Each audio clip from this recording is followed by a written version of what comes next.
Si recuerdas los cuentos de hadas que escuchabas de niño, sabrás que en todas estas historias hay nobles, castillos, grandes sufrimientos por parte del protagonista y, por supuesto, un final feliz. Desde este punto de vista, podemos calificar la historia del Luxemburgo de cuento de hadas. El país, uno de los más pequeños de Europa, ha tenido como vecinos a algunos de los mayores imperios de la historia, que han hecho todo lo posible por conquistar cada palmo de territorio, y en varias ocasiones Luxemburgo ha estado a punto de desaparecer. Pero como en un cuento de hadas, a lo largo de más de 1000 años de historia, Luxemburgo ha resistido, sobrevivido e incluso se ha convertido en el país más rico del mundo cuando el criterio analizado es el Producto Interior Bruto por habitante. ¿Cuál es la curiosa historia de este pequeño país? ¿Cómo resistió a tantas guerras e imperios? ¿Y cómo, a pesar de tantas dificultades, llegó a encabezar la lista de los países más ricos del mundo?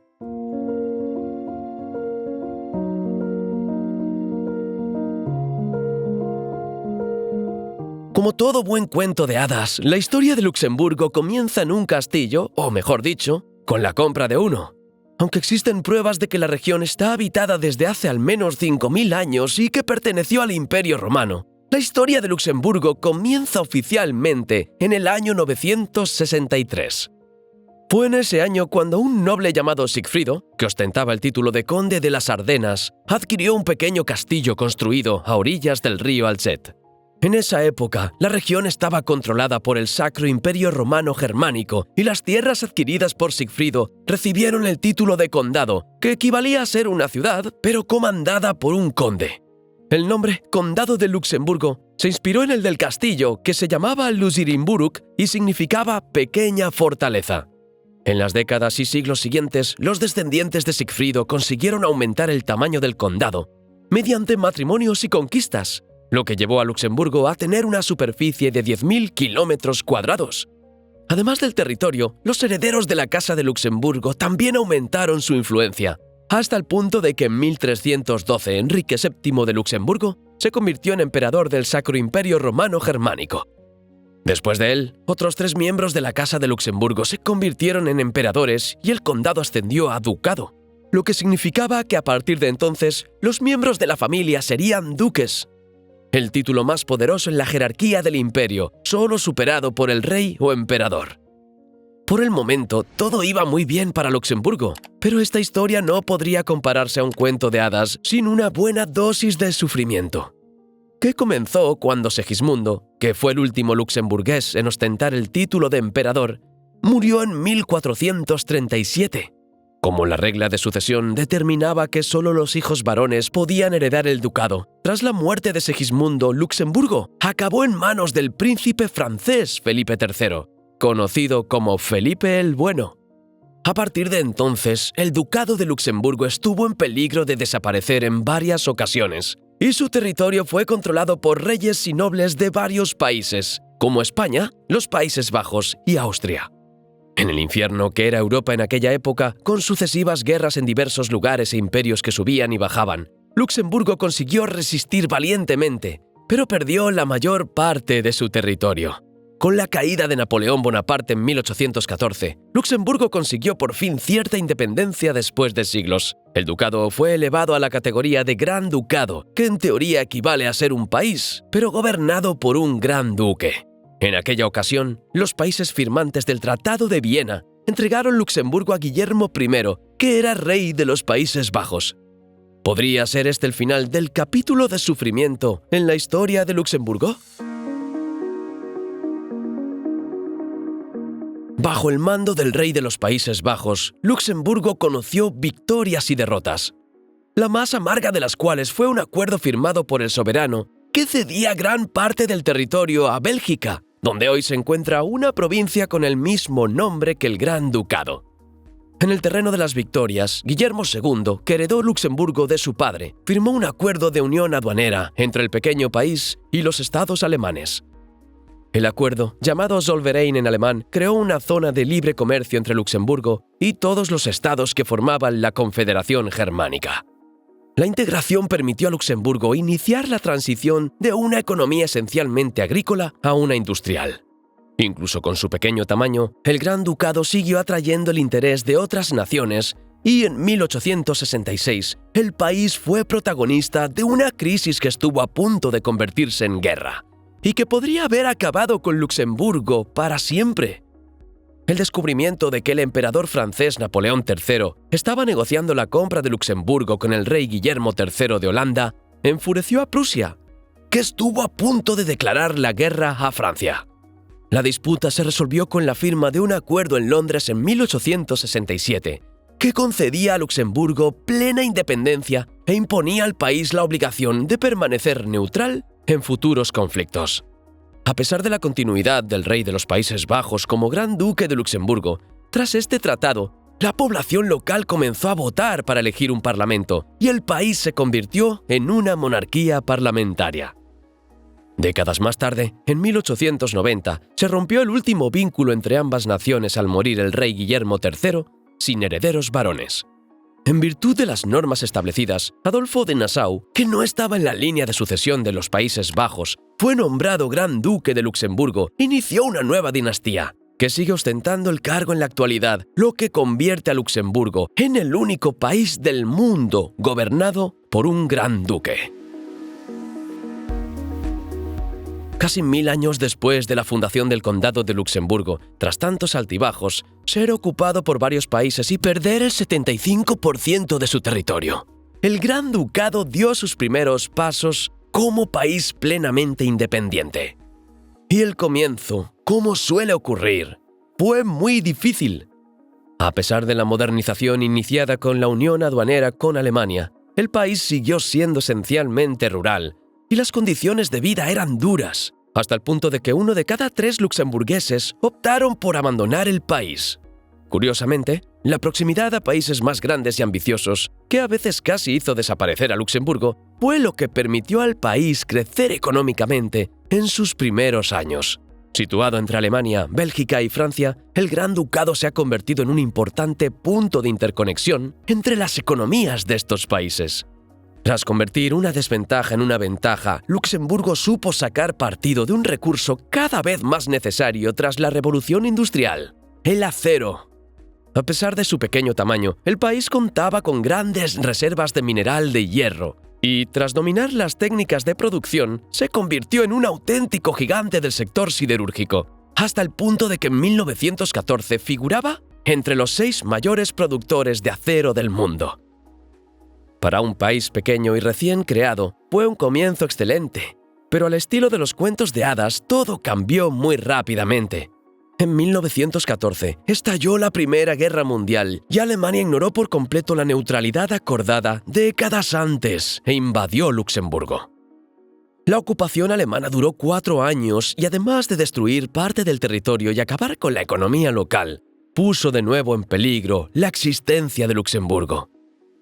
Incluso con la derrota alemana y el fin de los conflictos, durante las negociaciones de posguerra, Francia y Bélgica intentaron negociar que Luxemburgo pasara a formar parte del territorio belga.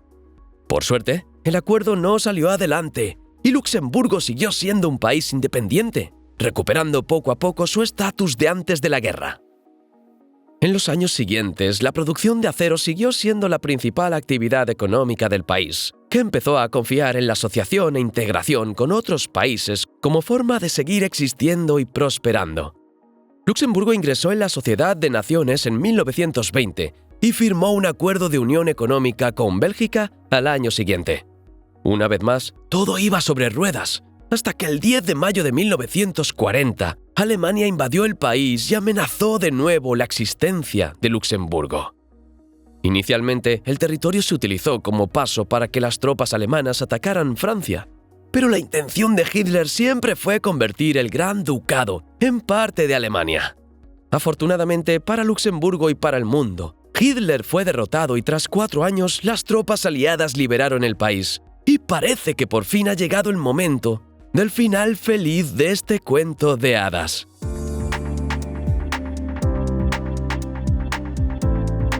Tras una nueva amenaza de extinción, el gobierno luxemburgués ha emprendido la vía de la asociación para reforzar y aumentar la importancia del Gran Ducado.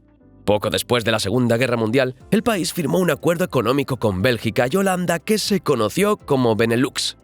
Luxemburgo fue también uno de los estados miembros fundadores de la ONU y abandonó la neutralidad cuando firmó el Tratado de Bruselas en 1948. Este tratado evolucionó hasta la creación de la alianza militar OTAN, de la que Luxemburgo es también uno de los miembros fundadores. Además de las alianzas militares y regionales, el país adquirió relevancia cuando se incorporó a la Comunidad Europea del Carbón y del Acero, luego a la Comunidad Europea y más recientemente a la Unión Europea, en la que, junto con Bruselas y Estrasburgo, es una de las sedes oficiales. En cuanto a la economía, en las primeras décadas posteriores a la Segunda Guerra Mundial, la industria siderúrgica siguió siendo el motor de Luxemburgo.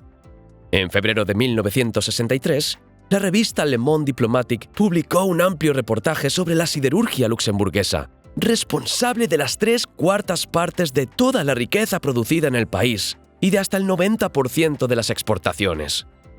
En la década siguiente, el sector siderúrgico atravesó una grave crisis, pero el gobierno ya había tomado medidas para evitar que se convirtiera en otro momento difícil de la historia del país. Probablemente estés pensando que voy a volver a hablar de dificultades, pero esta vez no, el gobierno se había preparado, y lo que ocurrió fue sorprendente.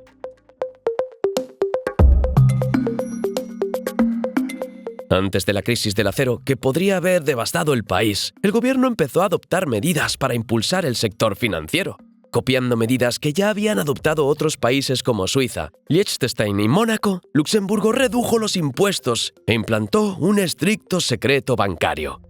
Estas medidas, junto con los acuerdos de cooperación firmados, han hecho de Luxemburgo el lugar ideal para los bancos de todo el mundo. Poco a poco, varios bancos se instalaron en el país y el sector financiero pasó a ocupar un lugar central en la economía, representando actualmente casi el 30% del PIB. Con exenciones fiscales y una legislación favorable, Luxemburgo también empezó a atraer grandes empresas para la apertura de sucursales. Empresas como Amazon, Procter & Gamble, Pepsi y muchas otras han creado filiales para aprovechar las ventajas que ofrece el gobierno luxemburgués. El éxito económico de Luxemburgo puede apreciarse en varios indicadores, como este de 2021, que sitúa al país en cuarto lugar entre los que reciben más inversión extranjera directa, o este, que muestra al Gran Ducado en primer lugar entre los países más ricos del mundo según el criterio del PIB per cápita. Parece un final feliz de cuento de hadas, pero también hay que tener en cuenta algunos aspectos. Desde el punto de vista de los resultados, las medidas adoptadas para reforzar el sector bancario luxemburgués han sido un éxito, pero en la práctica han convertido al país en un paraíso fiscal. Aunque el país no figura en la lista de paraísos fiscales de la Unión Europea, sí lo considera así Oxfam, una ONG que vigila de cerca la evasión fiscal en todo el mundo. Los bajos impuestos también son un punto controvertido, ya que han sido utilizados por muchas empresas para evitar el pago de impuestos en varios países del mundo. Una investigación de 2014 descubrió que empresas como Amazon, que tienen una filial en Luxemburgo, prestaban dinero a sus filiales en todo el mundo a tipos de interés desorbitados. Como las filiales tienen que pagar impuestos sobre los beneficios en los países donde operan, a la hora de cerrar el balance, la mayor parte de los beneficios se enviaron a Luxemburgo como pago de intereses. Como resultado de esta maniobra, muchas filiales registraron pérdidas y dejaron de pagar impuestos. En Luxemburgo, en cambio, con el conocimiento del gobierno, estas empresas pagaron impuestos inferiores al 1%. El caso tuvo una mala repercusión en la Unión Europea e incluso en Estados Unidos, y el país tuvo que adaptarse. Aún así, el país sigue desempeñando un papel destacado dentro del bloque europeo, que ha sido presidido por un político luxemburgués en 3 ocasiones, a pesar de que el país es el segundo más pequeño del bloque. Aunque hay que prestar mucha atención para encontrar Luxemburgo, que solo tiene 2.586 kilómetros cuadrados en el mapa, es bastante fácil encontrar el país con los mejores indicadores económicos.